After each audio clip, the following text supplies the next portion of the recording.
صحي تاريخ زشلما راق فتحي ددبيت الشما صحي زيتي عربة كل شعن قهو ما يسمت كالميديا ددبيت النهو مسرتا حاجرة تقراي زرقاقت بأن مسرتا تكالات تعبر أما عدينا بالنرئين نعد هاجر تكالات هنا هاي تكالنا نحجز زعامة وراي سلازي ددبيت كتعنببن كتعبين شرحي صلاتنا كتصلمتن ددبيت نحجز أبالات ددبيت نخون ددبيت ميديانا لسان حزبنا ددبيت تي في بعود كخمت زعامة وراي ددبيت ميديانا ميديا حزب تقراي ددبيت ميديا حزب تقراي ددبيت ميديا حزب تقراي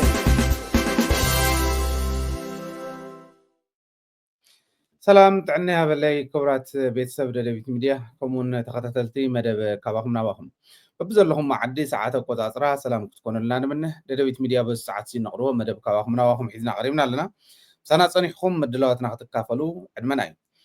نافتو فلاما يمدلاو كحلفكمي قدمي جن حانت متحساسة بحزون كأمت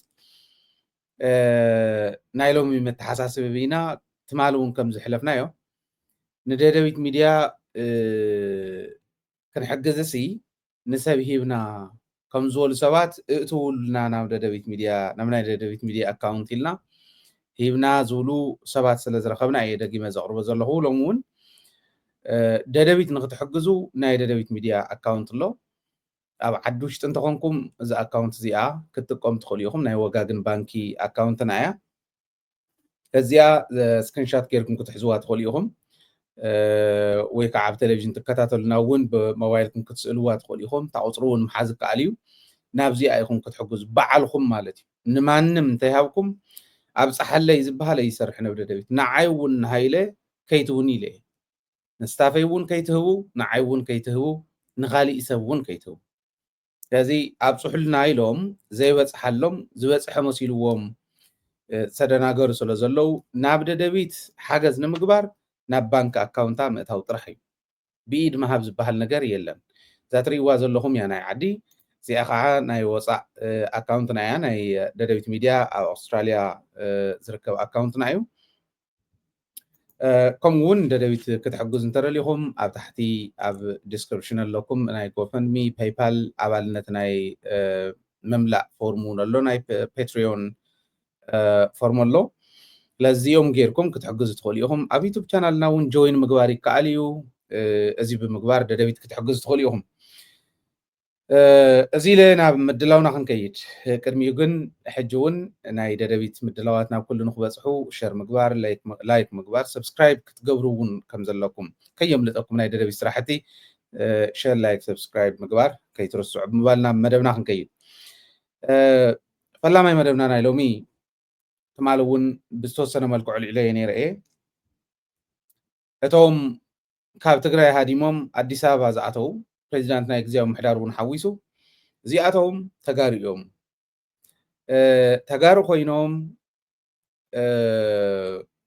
ግን ናይ ፀላእ መሳርሒ ንኸይኾኑ ሕጂ እውን እንተኾነ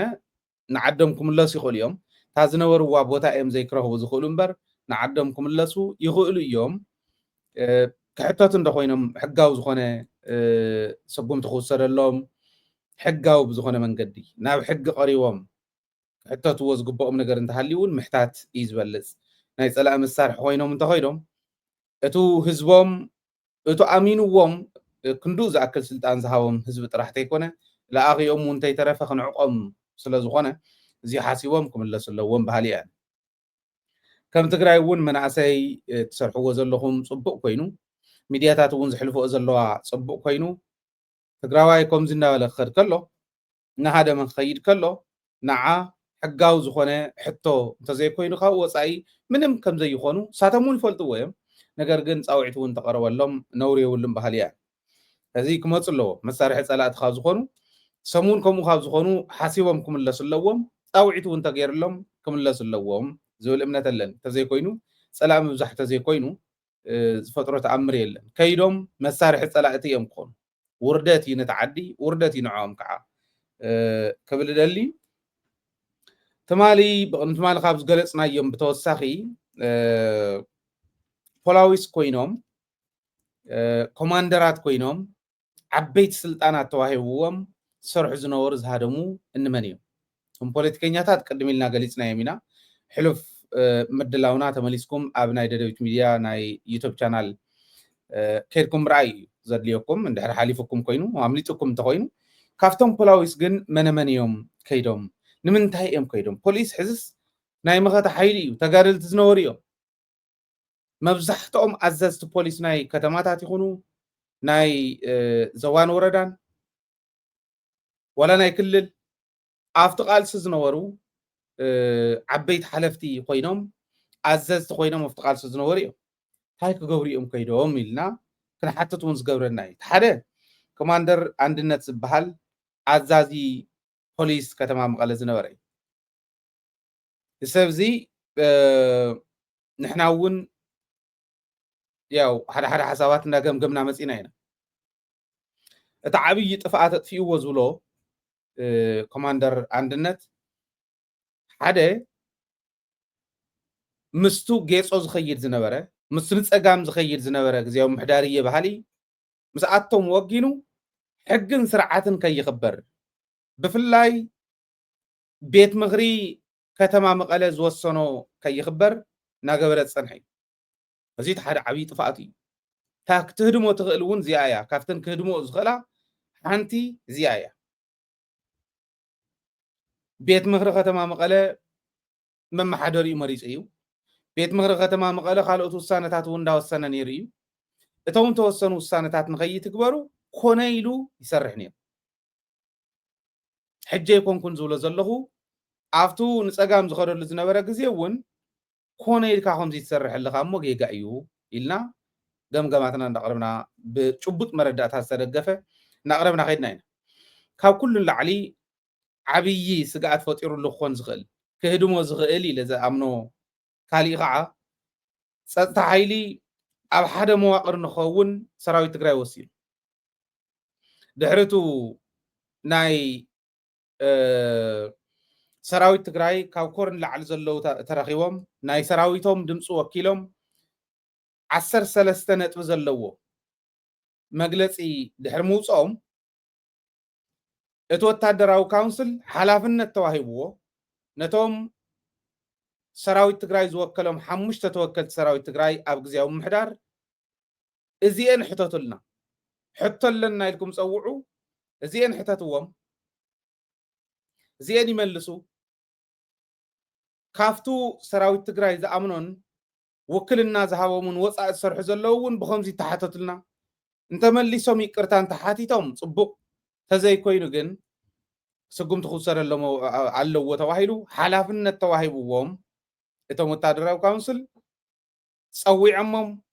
ክመፁ ዝኽኣሉ መፅኦም ክመፁ ዘይከኣሉ እውን ተሪፎም ስጉምቲ ተወሰደሎምን መጠንቀቕታ ተዋሃቦምን ክቕፅሉ ዝግብኦምን ተባሂሎም ተፈልዮም ኣብቲ ግዜ ንሱ ወታደራዊ ካውንስል ናይ ትግራይ ካብ ዝወሰኖም ውሳነታት ሓደ ናይ ፀጥታ መዋቅር ናይ ትግራይ ኣብ ሓደ መዋቅር ክኸውን ክኽእል ኣለዎ ምልሻ ፖሊስን ሰራዊትን ኣብ ሓደ መዋቅር ኮይኑ ናይ ህዝቡ ሰላም ከኽብር ናይ ዓዱ ድሕንነት ከኽብር ከውሕስ ኣለዎ ተባሂሉ ተወሲኑ ምንባር ምልሻን ፖሊስን ምስ ሰራዊት ኣብ ሓደ መዋቅር ኮይንኩም ብሓደ እዚ በብኸባቢኡ በብግንባሩ እናተኣዘዘ ክኽእል ኣለዎ ተባሂሉ ናይ ብሓቂ ወሳኒ ዝኾነ ምዕራፍ ተወፂኡ እዚ ክበሃል ከሎ ንሕና ጥራሕ ከም ሚድያ ዘድንቕናዮ ከይመስለኩም ህዝቢ ትግራይ ነዞም ከምዚ ኢሎም ዝወሰኑ ሰራዊት ኣድንቑልና ኢሉ ዝደወለ ብዙሕ እዩ ነይሩ ወሳኒ ስለ ዝኾነት ኩነታት ንሱ ናይ ፀጥታ መዋቅርና ምልሻ ሓዊሱ ፖሊስ እውን ሓዊሱ ኣብ ትሕቲ ናይ ፀጥታ መዋቅር ተባሂሉ በብግንባሩ ዝዋቀር ንኣብነት ደቡብ ግንባር ጆን መዲድ ዝመርሖ ብኮማንድ ደረጃ ግን እከለ ዝበሃል ቢሮ ዘለዎ ዞባ ፖሊስ ዘለዎ ካሊእ ዘለኹምታት እናተባህለ ክቋቆ ናይ ምዕራብ እንተኮይኑ እውን ናይ ማእኸል ናይ ሰሜን ምዕራብ እንተኮይኑ እውን ከምዚ እናተባህለ ተቐሚጡ ነዚዩ ኣይቅበልን ካብ ዝበሉ ኣዘዝቲ ፖሊስ አንድነት ይሓደ ክንፈልጦ ስለ ዘለና እዩ ናህና እኮ እቲ አንድነት እውን ናህና እቲ አንድነት ከምቲ ትማል ንጻድቃን ተዝገበረ ግብረ እከ ዘቃልዕናዮ ካብ ደብረ ብርሃን ተመሊሱ ሰራዊትና ሕወሓት ገለ እናተባህለ ፀንሐ ለካ ጻድቃኒ ከም ኣገር ፍሕስሕስ ኣቢልዋ ፀኒሑ ትማሊ እንዳይታይ እንዳሚታይልና ዝረኸብናዮ መረዳእታ ሓሊፍና ኢና ጻድቃን ትግራዋይ ስለ ዘይኮነ ኣይኮነን ከምኡ ሕሊፍና በደል ስለ ዝበደለ እዩ ኣግባብ ስለ ዘይነበረ እዩ አንድነት እውን ከምኡ ኣብ መቐለ ሰላም ከይሰፍን ዝግበር ዝነበረ ደደቢት እውን ቅድሚ ፖሊስን ቅድሚ ካሊእን እናቃልዕናዮም ዝነበርና ታህሪር ስኩዌር ናይ ምግባር ንሮማናት ኣደባባይ ዝግበር ዝነበረ ጉድ እዚኦም ነቃልዑም ዝነበርና ናይ አንድነት ጉድለት ነይርዎ ከምኡ እንዳበለ መፅኡ ግን መወዳእትኡ እቱ ግዚያዊ ምሕዳር ይመርሕ ኣለኹ ዝብል ዘሎ ዝኸድዕ ሓይሊ እንታይ ኣዘዘኒ ፈፂመ ይኣቱን እዩ ውግንንኡ ንሓይሊ ክሕደት ምዃኑ ኣርዩ አንድነት መወዳእትኡ እንታይ ደኣ ምህደሞም ሕዚ ጌታቸው ፀኒሕና እውን ክንሪኦ ኢና ምስ ርዮት ሚድያ ዝገበሮ ፃንሒት ኣይ ኣብይ ኣሕመድ ፀዊዕኒ እየ መፅእ ኢሉ ብትክክል ፀዊዕዎ እዩ ንሕና እውን ኢልና ኢና ተመሊስኩም ረኣይዎ ምድላውና ከምዚ ጌርኩም ሓልው ከምዚ ባግበሩ ክብል ውዒሉ ንሓለውቱ ድሓር ግን ኣብይ ኣሕመድ ምስ ደወለሉ ዓጀብቲ እንታይ ተረፈ ቀይሩ ከምዚ ኸደ በሪሩ ይኸይሉ ድንገት ይኸይሉ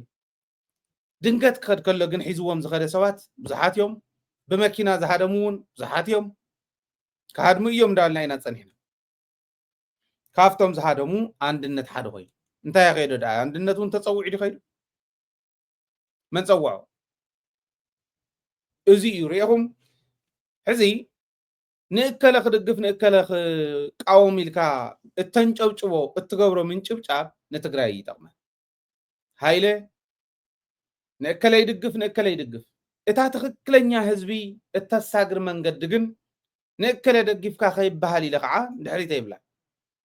ተሳግር ነገር እንተኮይኑ ሕዚ ዝወዲ እዚ ንሰራዊት ትግራይ ፈፂመ ምሳኹም ይጣበቕን ምባል ንህዝቢ ትግራይ ይጠቅሞ ዶ ኣይጠቅሞን ከምዘይጠቅሞ ፈሊጡ ክምለስ ነይሩ ከምዘይጠቅሞ ፈሊጡ ንህዝቢ ዝጠቅም ስራሕ ክሰርሕ ነይርዎ ግን ኣይገበሮን እዚ ይትፀገሙ እዚኣ ጌጋ ይሰርሕ ከም ዝነበረ ስለ ዝፈልጥ ሰራዊት ትግራይ ስጉምቲ ምውሳድ ምስ ጀመረ ሕጊ ምኽባር ምስ ጀመረ በሪሩ ጠፊኡ እቲ ካሊእ ኮማንደር ተስፋ እዩ እዚ እውን ናይ ክልል ፖሊስ ናይ ምፅራይ ሓላፊ ነይሩ እንታይ ህደሞ እዚ ኸ ሕዚ ዕሪና ክንፈልጦ ዘለና ብፍላይ መናእሰይ ኣፀቢቕና ክንርድኦም ካብ ዘለና ነገራት እዚኣቶም እዩ እዚ እንተተረዲእና ኢና ኣየናይ ትኽክል ኣየናይ ጌጋ ኣየናይ ንህዝቢ ይረብሕ ኣየናይ ንህዝቢ ይጎድእ ዝብል ኣብ ሚዛን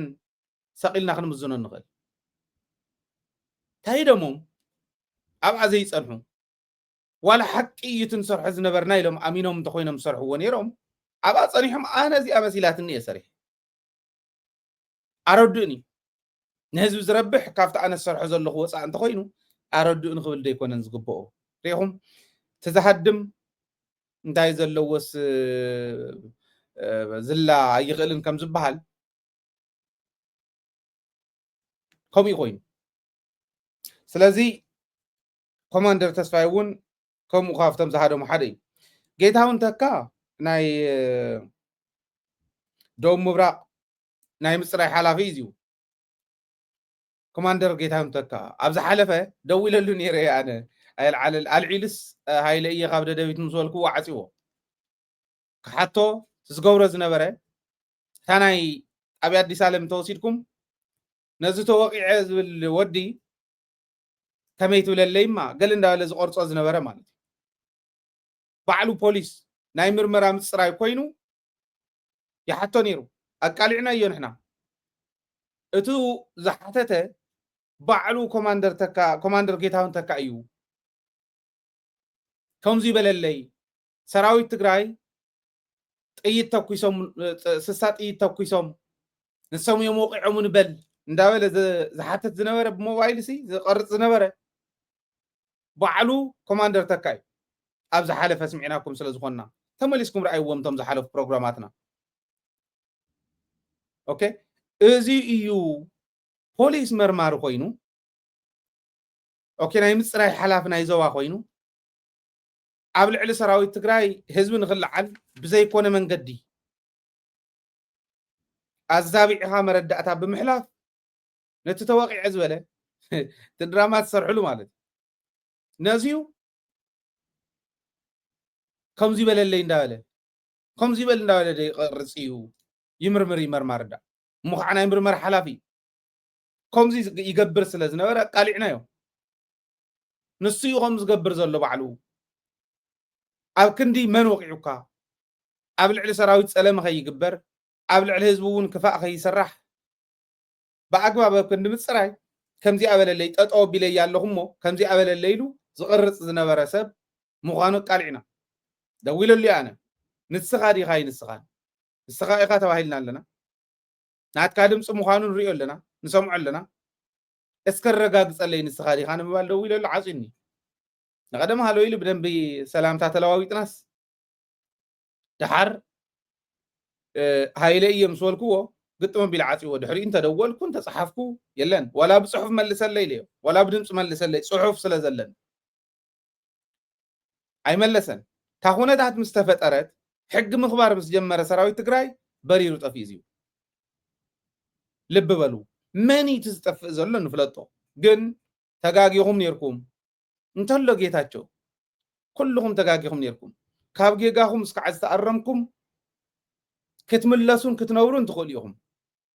ትሒዝኩሞ ዝነበርኩም ሓላፍነት ሒዝኩም ክትቅፅሉ ግን ኣይትኽእሉን ህዝቢ ስለ ዝኸዳዕኹም ተባሂሎም ክመፁ ኣለዎም መጥቀሚ ፀላእቲ ከይኾኑ ከጥፍዎም እውን እዮም ፀላኢ ትረፍዶ ክንዲ ዝኣክል ሓላፍነት ዝነበሮም ክጥቀመሎም እስካዕ ዝኽእል ተጠቂሙ ከጥፍዎም ንበዓል የማነ ንበዓል እምብዛ ዝበሃሉ ቆልዑ ከጥፊዎም ቀቲሎሞ ፀላእቲ ባዕሎም ልኢኾም ሓይኾም ከም ማስቲካ ተጠቂሞም ምስ ወድኡ ኣጥፊኦሞ እዚ ይኸውን ኣብኦም እውን ስለዚ እዚ እንተይኮነ ሰሙን ከይጠፍኡ ወዲ ዓሻስ 2,000 ይውቃዕ ከይኸውን 2,000 ማለት ተጋሩ እዮም ተጋሩ ምጥፍኦም ምሕዛንና ይተርፈና ዋላ ክንዲ ዝዓሸው እንተዓሸው በዓል የማነ በዓል እምብዛ ምጥፍኦም ኣነ ሓዚነ እየ ከም ትግራዋይ ንምንታይ ለባማት ተዝኾኑ ኣብ ጎኒ ህዝቦም ተሰሊፎም ተዝኾኑ ክንዲ ዝሃለወ ፖለቲካዊ ኣፈላላይ ሃሊካ ህዝብኻ ከይጉዳእ እትገብሮ ናይ መኸተ ከይዲ ሓቢርካ ክትቃለሶ ክትክእል ኣለካ ሓቢርካ ክትውደበሉ ክትክእል ኣለካ ብዝብል መንፈስ ተዝእከቡ ነይሮም እዘይ መበፅሐን ተስውኡ ኣብ ጎኒ ህዝቦም ኮይኖም እውን ክቡር መስዋዕትነት ምኾነ ሞት ከልቢ ሞይቶም ሕማቕ ኣማውታ ሞይቶም ገሊኦም ብዝብአ ብልዕሞም ቀቲሎም ብዝብአ ብልዕሞም ሬሶኦም እኳስ ሙሉእ ዘይተረኸበ ናይዚኦም እውን ከምኡ ክኸውን እዮም መወዳእቱ ስለዚ ካብቶም ዝሓለፉ ተማሂሮም ክምለሱ ክእሉ ኣለዎም ስልጣን ዝበሃል ግን ኣይሕሰብን ኣነ ግዜያዊ ምሕዳር ይብል ፕሬዚደንት ግዜያዊ ምሕዳር ይብል ነይሩ ጌታቸው ፀኒሕና ክንሪኦ ኢና ከም ምርኣይ ግን ከም ዘይኮነ ከዓ ይፈልጣ እዩ ኦልሬዲ ከም ተቐየረ ይፈልጥ እዩ ተቐየረሉ ጌታቸው ስለ ዝኾነ ይኮነ ክሰርሕ ስለ ዘይከኣለ እዩ እዚ ክፍለጥ ክኽእል ኣለዎ ካብቶም ዝሃደሙ ካልኦት ረዳት ኢንስፔክተር ደሳለኝ ዝበሃል እዩ ኣዛዚ ናይ ክፍለ ከተማ ዓዲ ሓቂ ዝነበረ እንታይ ይህደሞም ከም ንዕና ኢሉ አንድነት ሒዝዎም ዝወፀ ኦኬ እቲ ናይ ጥሙር ሓይሊ ዝበሃል ጥሙር ናይ ፀጥታ ሓይሊ ዝበሃል ሓድሽ መዋቅር ኣይንቕበልን ኢሎም ዝወፁ ዝነበሩን ከምኡ እንዳበለ ካሊእ ክሕንግድ ዝሰብኩ ዝነበሩን ግለሰባት ስለ ዝኾኑ እዩ እዚኣ እያ እታ ዘውፃቶም ሙሉእ ብርሃን ናይ ኮማንደር ሙሉእ ብርሃን ናይ ዞባ ምብራቅ ፖሊስ ኣዛዝ ዝነበረ እዩ እዚኣቶም ኩሎም እንታይ ይተወኩም ሕጂ እውን ክትመሃሩሉ ክትክእሉ ኣለኩም አንቱም ካልኦት ናብ ስልጣን እትኣትዉ ካብዚኦም ክትመሃሩ ክትክእሉ ኣለኩም ታደሰ ይምርሓያ ጌታቸው ይምርሓያ ኦኬ ማንም ይምርሐያታ ናይ ግዝያዊ ምሕዳር ፕሬዚደንት ኮይኑ ማንም ይምፃእ ንህዝቢ እትውግነሉሲ ነገር የድልየካን ዘፈላለዮም እኮ ክንዱ ዝኣክል ክፍተት ስለ ዘሎ ዘጠራጥረካ ናብዚዶ ኢሉ ዘጠራጥረካ ነገር ስለ ዘሎ ይኮነ ጌጋ ክሰርሑ ብኸብዶም ክዕሰቡ ብጅቦኦም ክዕሰቡ ስለዝደለዩን ተዓሲቦም ስለ ዝነበሩን ወይ ማኖ ነኽኦም ኣለው ነኽኦም ፀኒሖም እዮም ማኖ ነኽኡ ዝፀንሐ ክዛረብ ኣይኽእልን ንህዝቢ ወጊኑ እዚኣታ ኩነታት ተፈጠረት ማለት ስለዚ ካፍቶም ዝሃደሙ ፖለቲከኛታት ኣብ ዝሓለፈ ዘቕረብናዮም ብተወሳኺ እዞም ሕዚ ዘቕረብክዎም ፖላዊስ እውን ሃዲሞም እዮም ኣነ ተመለሱን ዓድኹም እየ ዝብል ተመለሱን ዓድኹም ተመለሱ ናብ ህዝብኹም ይቅርታ ሓቲትኩም ይሓቱ ኣለው እዮም ይቅርታ ይሓቱ ኣለው ዝሓደ ሕዚ ደቂ ሽረ መፅኦም ከምዚ ገይሮም ደቂ ሽረ መፅኦም ከምዚ ተኸፈቱ ቢዝነስ ተኸፈቱ ፋብሪካ ተኸፈቱ ዝብል ነበረ ፍዝዝ ዝበለ ወዲ ስሕዚ ኣነ ይበልኩን ኢሉ ኣሎ ኖርማል ክንቅርብ ኣይና ንበይና ፈሊና ንዕኡ እውን ንምቕራብ ማለት ንሕና ድልዋት ኢና ማንም ይኹን ዝኾነ ይኹን ሓይሊ ደደቢት ጌጋ ሰሪሑ ዝብል እንተኮይኑ ወይ ክምጉት ይኽእል እየ ዝብል እንተኮይኑ ወይ ይቅርታ ክሓትት እየ ዝብል እንተኮይኑ ደደቢት ንኩሉ በሪ ክፍቲ ንኩሉ ክፍቲ ስለዚ ደውሉልና ንዑ ይቅርታ ሓቲትኩም ናብ ህዝብኩም ክትምለሱ ትኽእሉ ኢኹም እዩ እዚ ከም ዘሎ እዩ ፀላእትና ኣብ ደገ ኮይኖም ዝገብርዎ ጥራሕ ኣይኮነን ዝጎድኣና ፀላእትና ናይ ውሽጢ ባንዳ ተጠቂሞም ዝገብርዎ ጥራሕ እውን ኣይኮነን ዝጎድኣና እቲ ካሊእ መረዳእታና ናይ ሎሚ ሰለልቲ ናብ ትግራይ ሰለስተ ዓይነት ሰለልቲ ናብ ትግራይ እትዮም ከም ዘለው ብጭብጢ ከርዳእኩም ብጭብጢ ማለት ብመርትዖ ቁፅሪ ሓደ ካፍቶም ኣብ ትግራይ ኮይኖም ማለት ናይ ትግራይ ጉዳይ መዓልታዊ ምንቅስቃስ ናይ ትግራይ ናይ ኩሉ ኩርናዕ ትግራይ መዓልታዊ ምንቅስቃስ ብሰለስተ ዓይነት ሰለልቲ ናይ ደገ ፀላእቲ ሓበሬታ ይረኽቡ ቁፅሪ ሓደ ብቤተ ክህነት እዩ ብቤተ ክህነት ኣብ ቤተ ክህነት እውን ከምቶም ዝሃደሙ ባንዳታት ኩነታት ክፍጠር እንተሪኦም ሞ ሕጊ ዝኽበረሉ ስርዓት ዝሕዘሉ ኩነታት ክፍጠር እንተሪኦም ሞ ክሃድሙ ዝኽእሉ ሰባት ኣለው ሓሰውቲ ንፈልጦም ኢና ክነቃልዓኩም ንኽእል ኢና እንድሕር ተዘይተኣንዲብኩም ክነቃልዕ እውን ኢና ኣብ ቤተ ክህነት ኮይኖም ሓበሬታ ዘብፅሑ ዋይ እንእከለ ከምዚ ይበሉ ኣብ ናይ መንበረ ሰላማ ኣኼባ እከለ ከምዚ ዓይነት ሓሳብ ኣቕረበ እከለ ከምዚ ዓይነት ሓሳብ ኣቕረበ እከለ ደገፈ እከለ ተቃወመ እንዳበሉ መዓልታዊ ኣኼባ ብዝተገበረሉ ግዜ ኢንፎርሜሽን ዘቕብሉ ናይ ባዕልና ባንዳታት ኣብ ቤተ ክህነት ኣለዉ ንፈልጦም ኢና ጳጳስ ኮይኑ እውን ኣነ እውን እኮ ኣለው ጳጳሳት ንክሽወሙ ተጋሩ ጳጳሳት ንክሽወሙ ህዝቢ ብቋንቁኡ ክግልገል ህዝቢ ብቋንቁኡ ክባረኽ ብዝሰምዖ በቦታቱ ክባረኽ ኢልና ለይትን ቀትርን ተቃሊስና መንበረ ሰላማ ንክምስረት ጳጳሳት ጥራሕ ይሰርሕዎን ቀሻውሽቲ ፈለስቲ ጥራሕ ይሰርሕዎን ደደቢት ሚድያ እውን ሓዊሱ ትካላት ትግራይ ሃይለ እውን ሓዊሱ ደቂ ትግራይ ኩልና እስላም ክርስቲያኑ መንበረ ሰላማ ይቋቆም ኢሉ ተቃሊሱ እዩ ኣዝዩ ማንም ዝኽሕዶ ይኮነ ምስ ተቋቆመ ምስ ተመስረተ ወሰን ወሰን ዝኸዱ ከምዚ ሕማቕ ብዕራይ ሕማቕ ዝራቢዕ ክፀሪ ከሎ ነቲ ዘፅርዮ ተስታይ ዘይንሱ እዩ ዘምስሎ መከሩ የብልዖ ዋላ ምስኡ ክሰርሕ ከሎ እውን ወጢጡ ከምዚኡ ኣዝቢሉ እዩ ዝኸይድ ሕማቃት ተሪኦታት ዝረኣናሎም ኩነታት ነይሮም ኣቦታት እዮም ሞ ንሕለፎም ኢልና ዝሓለፍናዮም ኣለዉ ሕጂ እውን ግን ናብ ማእኸል ናብቱ ጀኖሳይድ ዝኣወጀልና ቤተ ክህነት መረዳእታ ዘውፅሑ ኣለው ካህናት ኣለው ጳጳሳት እውን ተይተረፈ ኣለው ንፈልጠኩም ኢና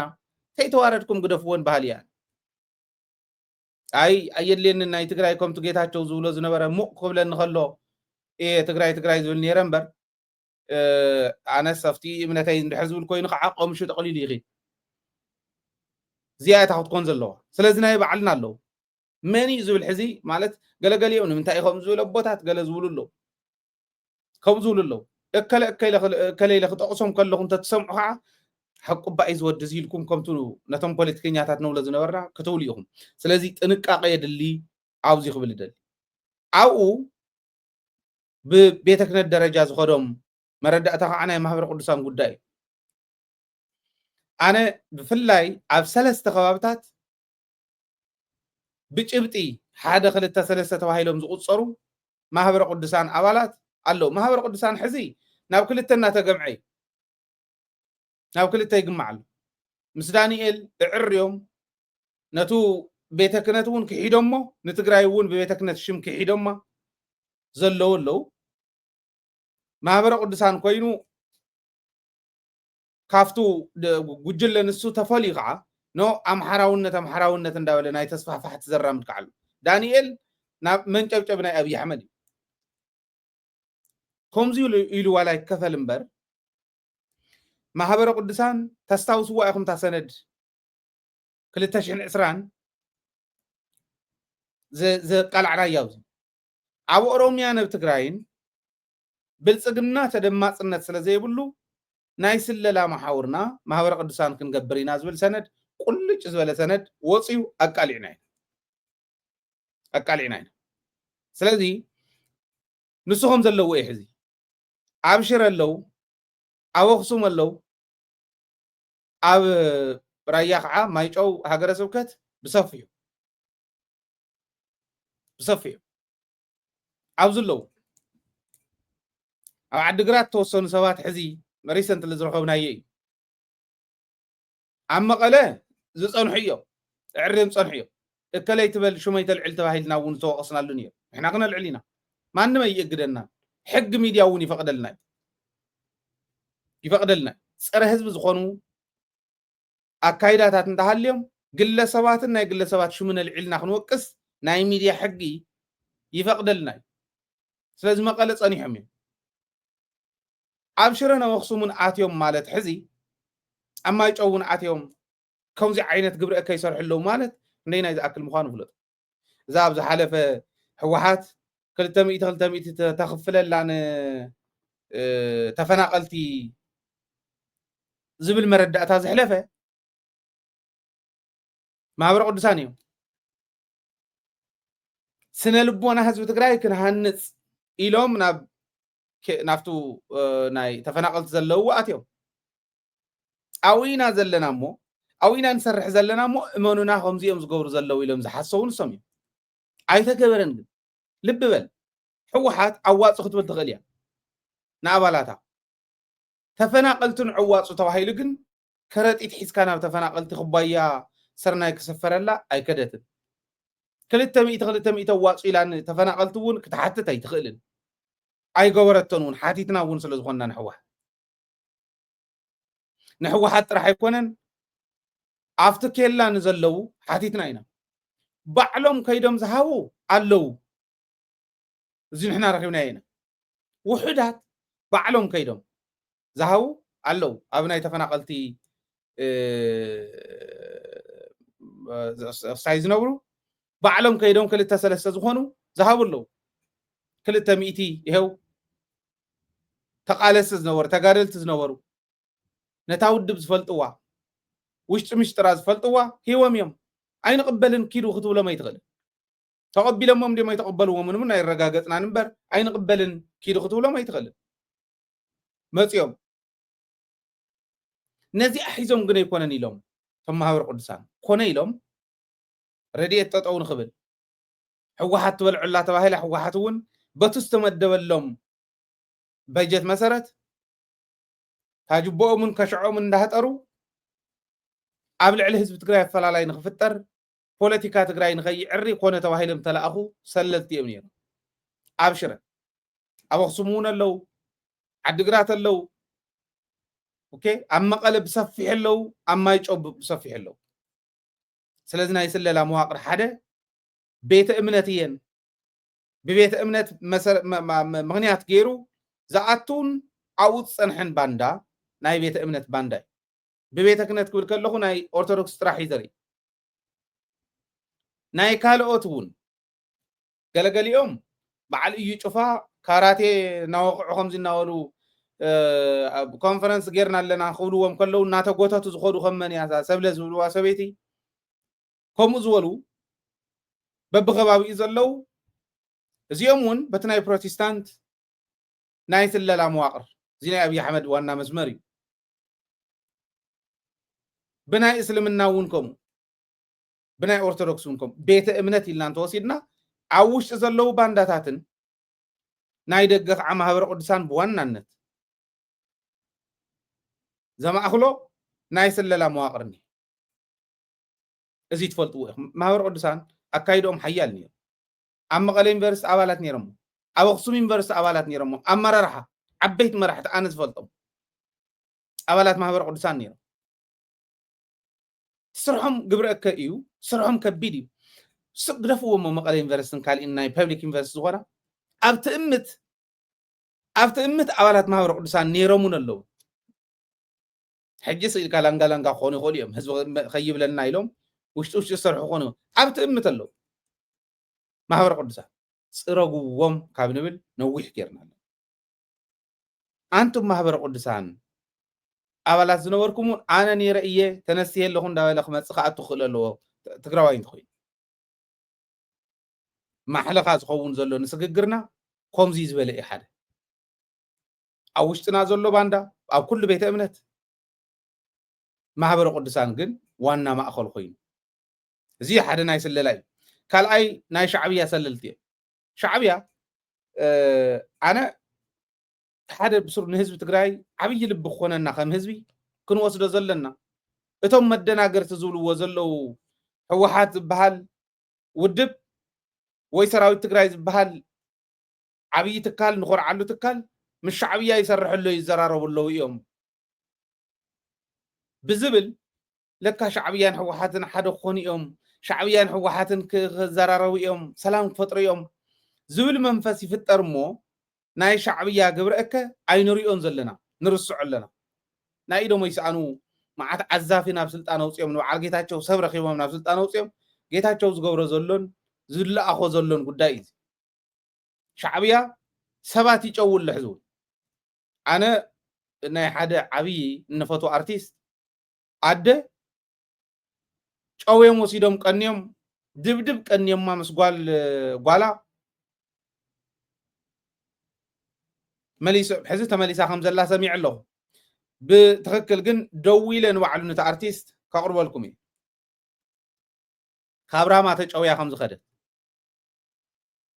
ብሸራሮ ብታሕቲ በዲያቦ በሉ ብራማ በሉ ብላዕላይ ብዛላንበሳ በሉ ሰብ እናተጨወየ ኣጣል እናተጨወያ እናተወረራ ከፍቲ ከምኡ እዚ እናተገበረ እሞ መሬትና እንዳሃለወ ሻዕብያ ከምዚ ክገብር እዩ ይነጋገሩ ኣለው ከመይ ዝበለ ገበተ ዝኾነ ሰብ ዘየለ ነገር ተዛሪቡ ንህዝቢ ዘየለ ተስፋ ንክገብር ገይሩ ትዝወረና ዘሎ ዝጨወየና ዘሎ ሓይሊ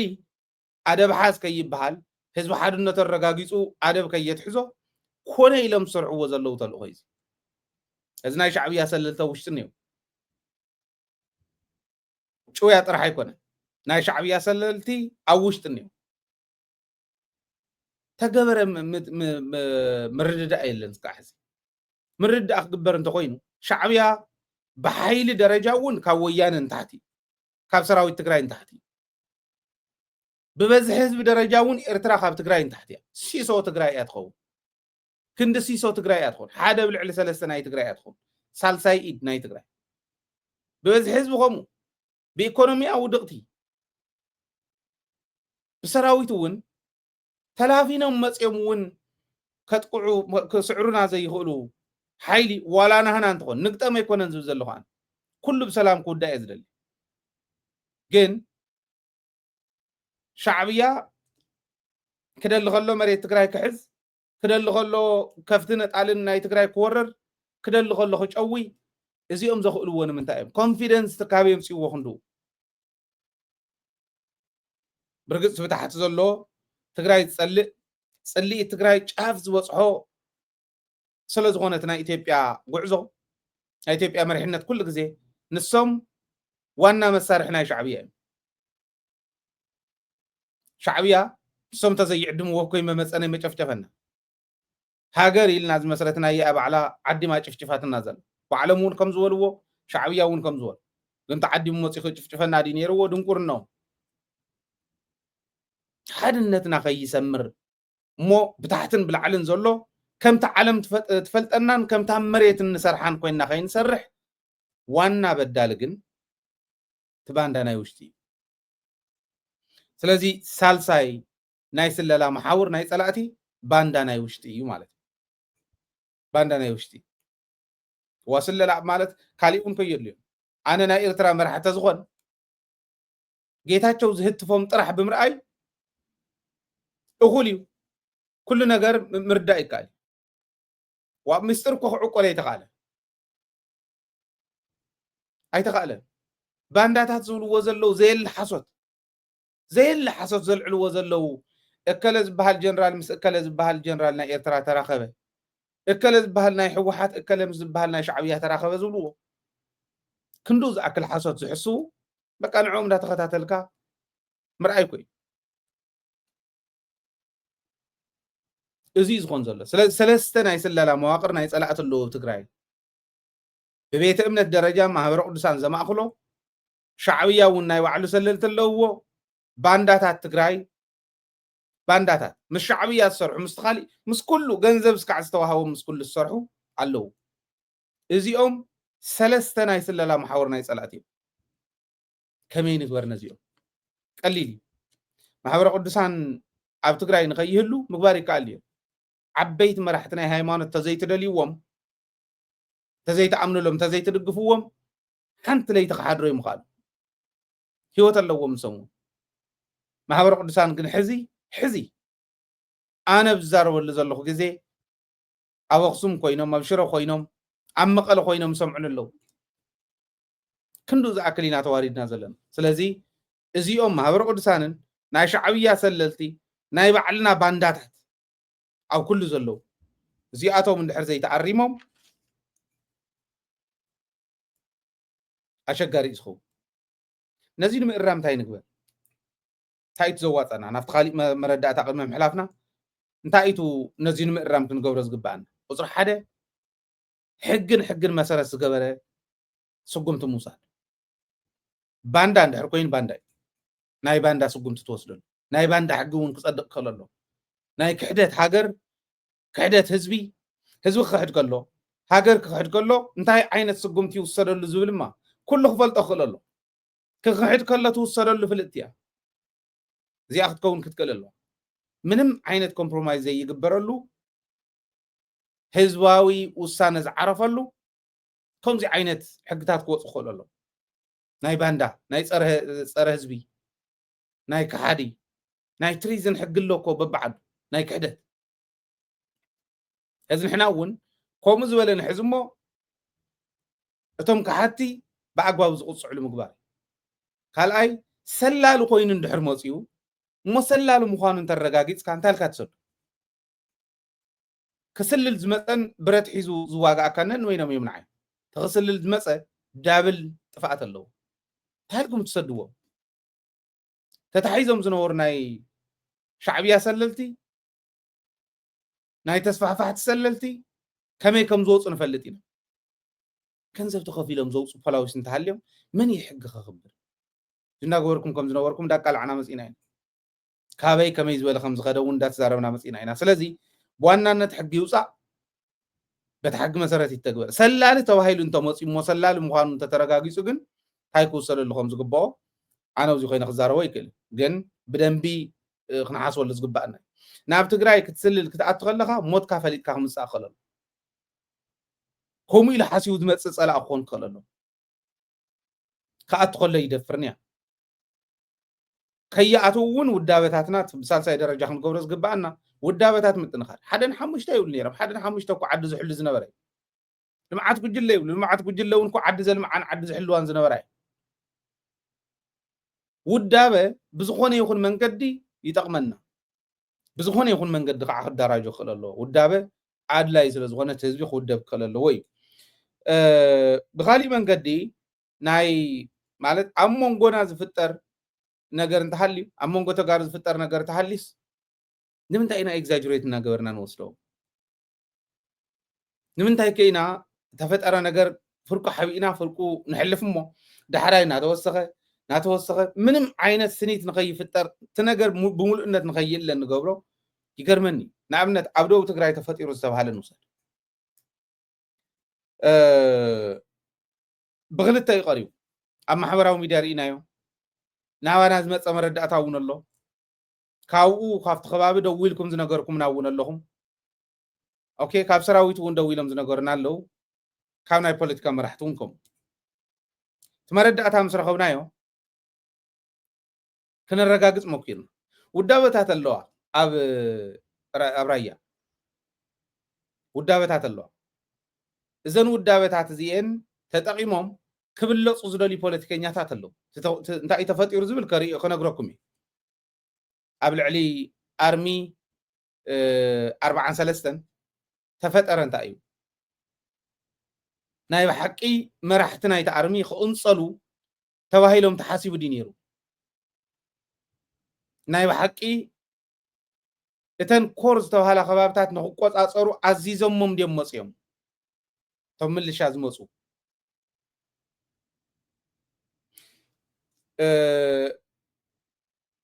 እዚዩ ብደንብ ክርአ ክኽእል ኣሎ ቅድሚ እዚዩ ግን ኣብ ደቡብ ትግራይ ውዳበታት ኣለዋ ሕጋውን ዘይሕጋውን ኦኬ ሕጋዊ ውዳበስ ኢልና ንግደፎ ሕጋዊ ዘይሕጋዊ ውዳበታት ዘይተመዝገበ ውዳበ ግን ኣሎ ዋላ ንኽፋእ ተባሂሉ ኣይመስረት ነቲ ውዳበ ንሱ ተጠቂሞም ናይ ባዕሎም ሽርሒ ናይ ባዕሎም ተንኮል ናይ ባዕሎም ድሌት ክፍፅሙ ዝደልዩ ግለሰባት ኣለዉ ኣብ ፖለቲካ ዘለዉ ንኣብነት እዙ ሓመድ መኮን ዝበልዎ ቅድሚ ኩናት ተጣይሹ ከም ዝነበረ ሓደ ናይቲ ከባቢ ሰብ ሓቢሩኒ ቅድሚ ኩናት ተጣይሹ ድሕሪኡ ቶም ምልስ ዝበሃሉ እውን ናብኡ እንዳኣተው ተተኮረፈ እውን እንዳኣተዎ ከይዱ ከምዚ ዓይነት ውዳበል ተውዳበ ንሱ ብኻሊእ ምስ ፀላእቲ ኮይኑ ዝሰርሕ ዝነበረ ስበር ራያ ዝበሃል ኣሎ ንህዝቢ ራያ ዘይውክል እዩ ከምኡ ዝበሃል ውዳበል እዚኦም ምስ ፀላእቲ ኮይኖም ምስ ብልፅግና ኮይኖም ህዝቢ ትግራይ ህዝቢ ራያ ብፍላይ ህዝቢ ራያ ማለት ዘበሳውሱ ነበሩ ናብ መላእ ትግራይ እቱ መኸተ ትናታቶም ተጻብኦ ግን ብፍላይ ህዝቢ ራያ ህዝቢ ደቡብ ትግራይ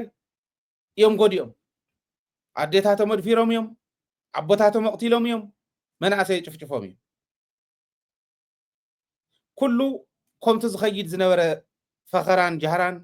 ዝውዳእ ይመስልዎን እዩ ኣብ ትግራይ እውን እኮ ዝሓዚ ኣነ ተመሃሩላ ዝብለኩም ዘለኹ ናይ ግዝያዊ ምሕዳር እዚ ኩሉ ፈኸራ ንምህዳም እዩ ርኢኹም ኢኹም ኣብ ምብራቕ ኣብ ዞባ ካልኦት ዞባ ዘየውፃእ ሰራዊት ትግራይ ወሲኑ ምስ ወፀ ኩናት ከኽፍተልና ይኽእል ኢሉ ሰሎሞን ትኮዝ እዚ ናብ ኩናት ዝመርሕ ኢሉ ካልኦት ዞባታት የውፃእ ባንዳ ግን ባንዳ እዩ ልኡኽ እዩ ሰሎሞን ትኩእ ኣውፅዩ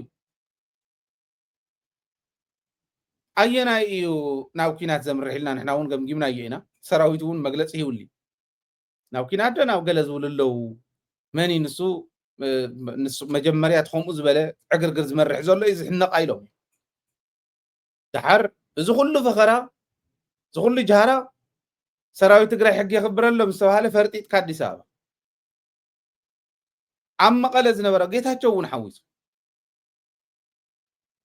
መናእሰይ ኣኪቦም መናእሰይ ከም ዝገበሩ ኢሎም ንመናእሰይ ከታልሉ ከለው كتالل كله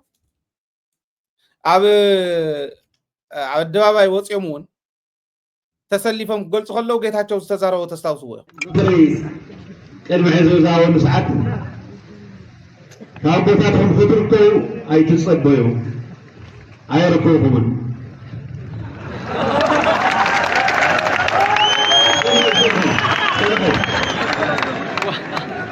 كابوتاتهم لما بزي عقلاو كتحلوه كتمنتلو أي تقوايو لا يكون بيتشت كيتونا لا يكون كتانين وصولي يوليو حزون عبودات يا أفتر بودات دارجا وتعلهم كذا ركوكم يتسبوا فتحوا ويتباعوا ناس خمس غلب وصلوا ما نسيبوا لنا وفاهم ناس استودوا من قد حدنتنا حلنا ودون مدحان زبر من قصاص من قص كزرق يقولون ودون مدحان غور من قصاص حزبنا كزرق يقولون ودون مدحان زبر من قصاص ناي حزبنا سلام جوك حزب يقولون بزخونه في المنقد ودون مدحان بحاجه بخاد من قد خلتنا ودون مدحان لان غور من قصاصات لهم بزخونه في المنقد حزبنا حدنا كزر تفكد يقولون ابز ملختكم كلنا غنا عسل خللنا ስለዚህ ዛስልጣን አያተከበ ያነሰው ሰተል ስርዓቱ ዘሎ መንገድ ይበጽ ስርዓቱ ዘሎ መንገድ ደረክቱ ተዘ ሆይኑ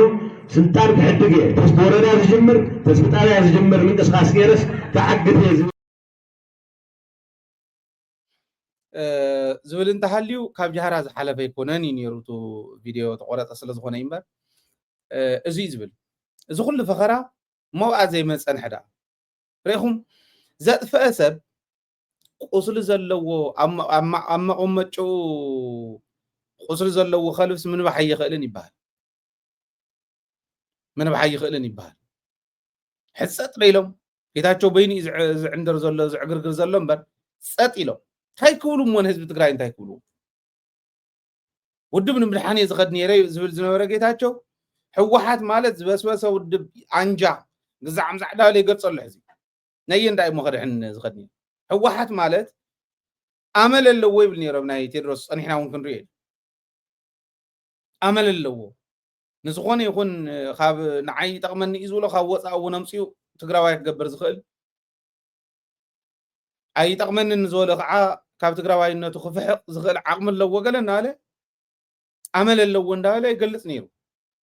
ነዚኣ ዲኻ ድሕን ዝኸድ ነይሩ ዳ ውድብ ኢና ድሕን ዘለ ህዝቢ የተሃልሉ ከም ዝነበራ እዩ መታለል ህዝቢ ዝኾኑ ውዳበታት ኣብ ኩሉ ነይሮም እዮም ወላት ስበራያ እውን ከምኡ ነይሩ ከምኡ ሕጂ እውን ዘታልልሉ በዓል ረዳኢ ዝሰርሕዎ ዘለው ወላት ሓመድ መኾኒ ዝበሃል እውን ከምኡዮም ከታልልሉ ሞኪሮም ክጥቀሙ እዮም መኪሮም መናእሰይ ክጥቀሙ ምልሻ ክጥቀሙ እዮም መኪሮም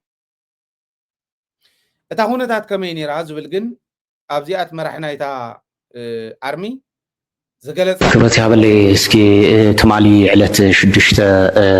ወርሒ 7 2017 ዓመተ ምህረት ኣብ ከተማ መቐለ ብልዕሊ ሰራዊት ኣርሚ 43 ዝተፈጸመ ያለሞ ከመይ ታይ መበገሲኡ ከመይ ኸነዩ ታ ፍጻሜ ምንም ዝተገብረ ፍጻሜት ናይ ኣጋጣሚ ይመስሉ ስማዕኒ ንዓና ቅንፀላ ንምግባር ሽግር ንምፍጣር ይመስለን ተዋና ሽግር ታዮም ሰትዮም እንታይ እዩ ነይሩ ብኡ እውን ሓሊፎም ስለ ዘይፈልጡ ዝነበሩ ኣጋጣሚ ዕጡዋት መሲዮም ናይ ትዕጡቕ መወገስ ኣነ ኣው ተዘራሪቦም ሲሎም መንኻ ናብኢኻ ክበሃሉ እንትለው ትጠቕላላቲ ክስታይ በቃ ድዕልካ ታእቲካ ኢሎም ናብ ተኽሲኦም ኣትዮም እቲ ተኽሲ ሓደጋ ኣጋጢሙ እዩ እምበር ጠቕላላ ትግጭት بحثي المتعالي نيرو تجيت تيامون بتو حركة كندقول لنا سلك سلازي سرحلنا أي مبر سلكو موكيرنا هنا عرينا خن ذاتي اللي خن ريينا صويل بتا حزرأهم ما تحلف يكونت وانا نتجن انتاي تفتيرو سبات يوم مويتهم جغانو يوم مويتهم تقارلتي تقراي جغننتهم علم مسكرلو تقارلتنا يوم مويتهم تسوي حدا تقارلاي بت حدا وغنون حدا من اللشا مويتو حدا من اللشا ناب حكمنا خمسة أتو قصيلو يوم زحبرو توانا جن كفتح زغل قجتين يريز بالقجت كم زنبرة ينقرنا له بو حليفهم كم زي فلتو ينقرنا له نمن تايبو موسيوم حليفهم من زي فلتو نمن تايبو موسيوم مو تقارلتو ان هلو او مهلاو من دافلتو تقارلت يوم حاتوم يوم دقوم يوم نمن تاي من يخوم كبلوهم كلهم تادان خاتي كايلوم موم يبلنا له بعل زولنا نمن تايكم يلوم ساتيوم ينبو زحرف نيرم تمالي دويل زنقر النسبون نسيدو سخيرهم مصيوم من يخوم قلق بحركم ملالو سخلو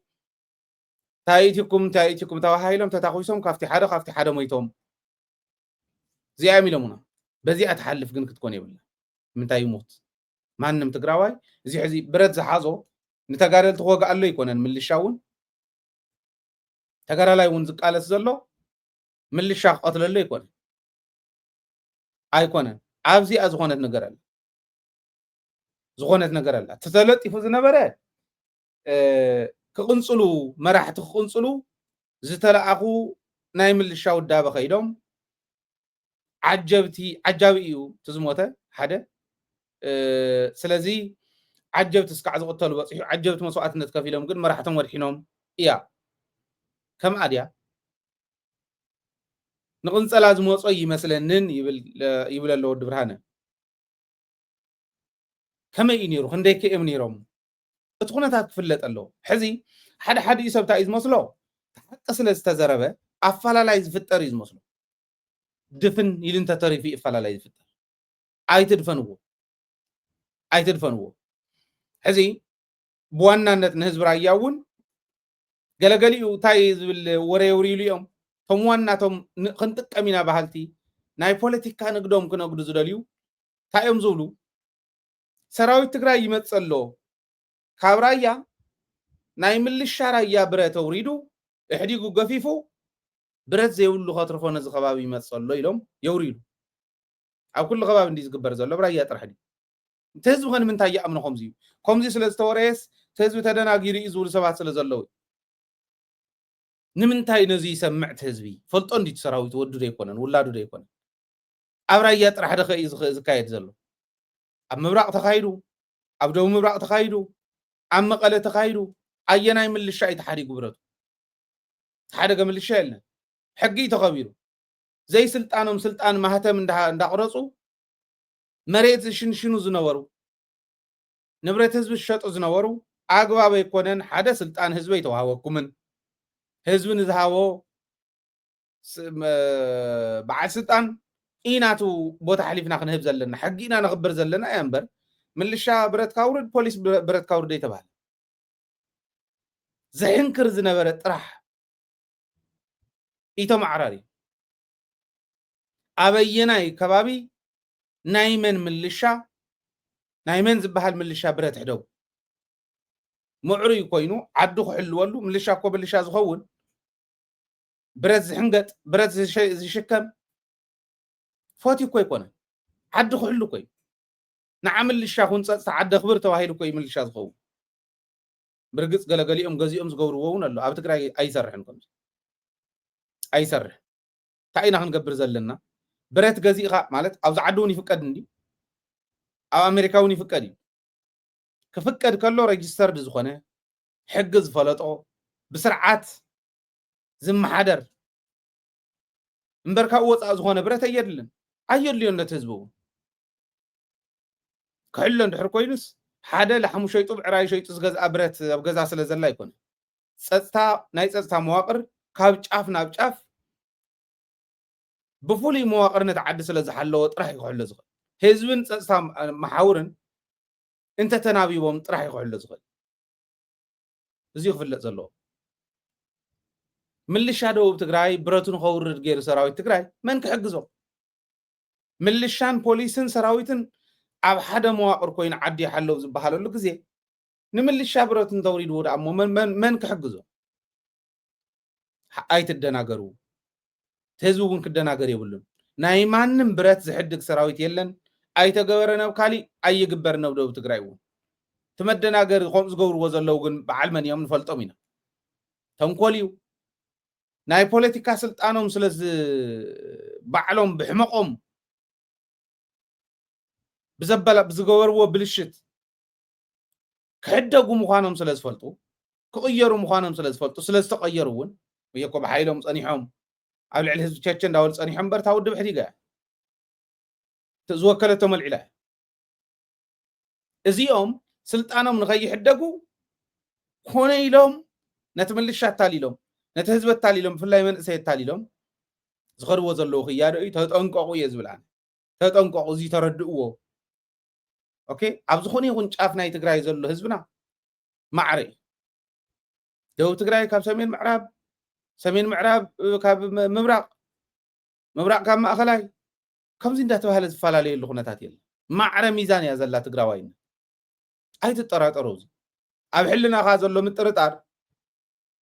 ከምዚ ክገብሩ ይኽእሉ እዮም ናብ ዝብል ነገር ወሲዱ እኳስ ዘይኮነ ነገር ንክትሰርሕ ከብፅሓካ ይብሉ ገብረካ ይብሉ ስለዚ ጥንቃቐ ይገበር እዩ ሃናይ ደቡብ ትግራይ ግን ሕጂ በዚ ዝሓልፋ ኣይኮነን ኣነ ቀፃርያ እየ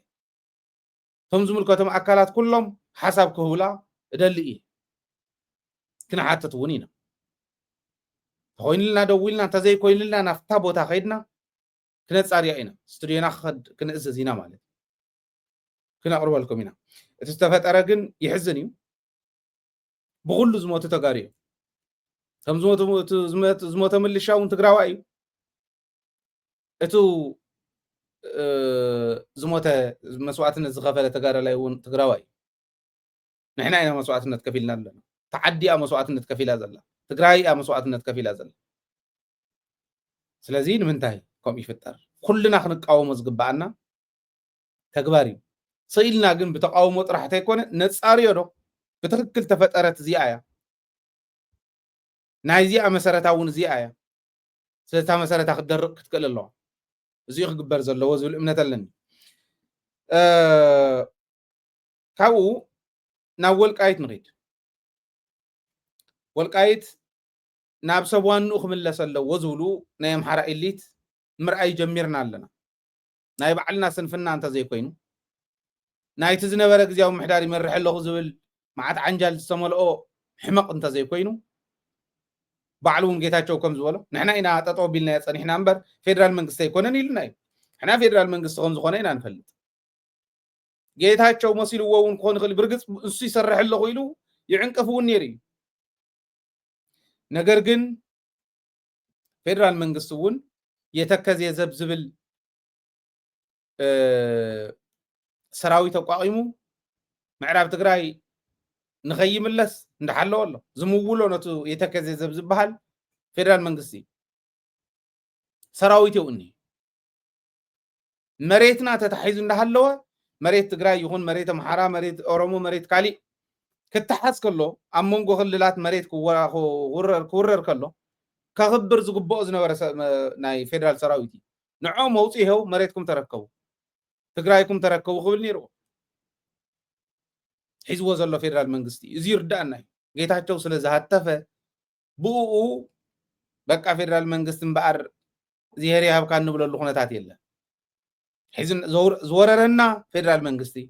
ዘውረረና ፌደራል መንግስቲ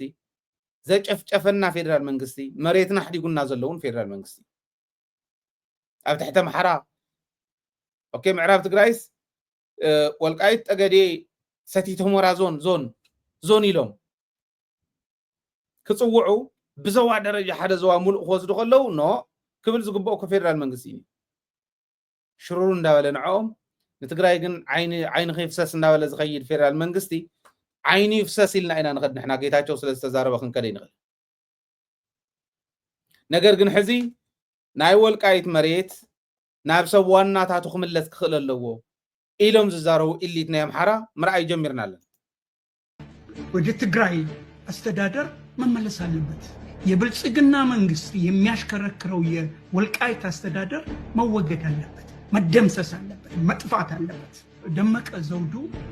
የቲፒኤልኤፍ ተዋጊ ሆኖ እድሜውን በቲፒኤልኤፍ ተዋጊነት የኖረ የትግራይ የጦር መኮንን የነበረ ኦንሊ ቲንግ አማራ የሆነው የሰሊጥ መሬት በሚፈልገው መጠንና በሚፈልገው ቦታ አንሰጥህም ስላለው ነው በወቅቱ የነበረው አስተዳደር። የወልቃይት አካባቢ ግን የብልጽግና ተቀጣሪዎች በመሆናቸው የብልጽግናን ካርድ የሚጫወቱ በመሆናቸው የወልቃይት ጥያቄ የህልውና ጥያቄ ነው፣ ወልቃይት ወይ ሞት ቀይ መስመር ነው እያሉ የብልጽግና ጨዋታ ነው የሚጫወቱት። የአማራ ህዝብና የትግራይ ህብረተሰብ እንዳይስማማ ባይዘው ወይ በዚህ ጉዳይ ላይ ጽፌያለሁ። አዎ ወልቃይት ወደ ትግራይ አስተዳደር መመለስ አለበት። በአሁኑ ሰዓት አሁን የአማራ ህዝብ በህልውና አደጋ ላይ ባለበት ሰዓት ወደ ትግራይ ወደ ምዕራብ ትግራይ መመለስ አለበት። ለምን የተሰደዱት ስደተኞች በሙሉ ወደ ቀያቸው ወደ በተፈጥሮ አምላካቸው የሰጣቸው የመኖር የህልውና መብታቸውን የተነፈጉበት ቦታ መሄድ አለባቸው። ወደ ቤታቸው መመለስ አለባቸው። ዛሬ የወልቃይትን የቀይ ካርድ ፖለቲካ የሚጫወቱት በሙሉ በሰሊጥ ንግድ በሰሊጥ መሬት የቁጥጥር የኢኮኖሚ ቁጥጥር ማዕከላዊ ኢሹዋቸው የሆኑ ሰዎች እንጂ የወልቃይት ህዝብ ወልቃይቴው፣ የወልቃይት ህዝብ አማራው፣ የወልቃይት ህዝብ ትግራዩ ችግራቸው ሆኖ አይደለም። የወልቃይት ህዝብ ሶስቱም ህብረተሰብ ያለበት ወልቃይት ያለ፣ አማራ አለ፣ ትግራይ አለ። እነዚህ ህብረተሰቦች የሰሊጥ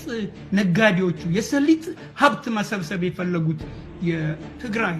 ቅድም ነገር ያለው አይደል፣ ግማሾቹ ከትግራይ ተወላጅ የሆኑ ናቸው። ደመቀ ዘውዱ እዚህ ትግራይ ተወላጅ፣ የጎንደር ተወላጆች አሉ፣ የጎንደር ተወላጆች አሉ። አሁን ጭራሽ የኦህዴድ አባል የሆኑ የኦሮሞ ተወላጆችም አሉበት። ይሄ ጽቡቅ ንሕና ክንርድኦ ዘለና ካብዚ እንታይ እዩ እዩ ሕዚ ናይ ወልቃይት ናብ ምዕራብ ትግራይስ ናብ ትግራይ ክምለስ ኣለዎ እንድዩ? ብርግፅ ኣብ ወልቃይት ኣብ ምዕራብ ትግራይ ናይ ኣምሓራ ተወለድቲ የለውን ፈፂሞም ክንብል ኣይንኽእል። ኦኬ ብስደት ዝመፁ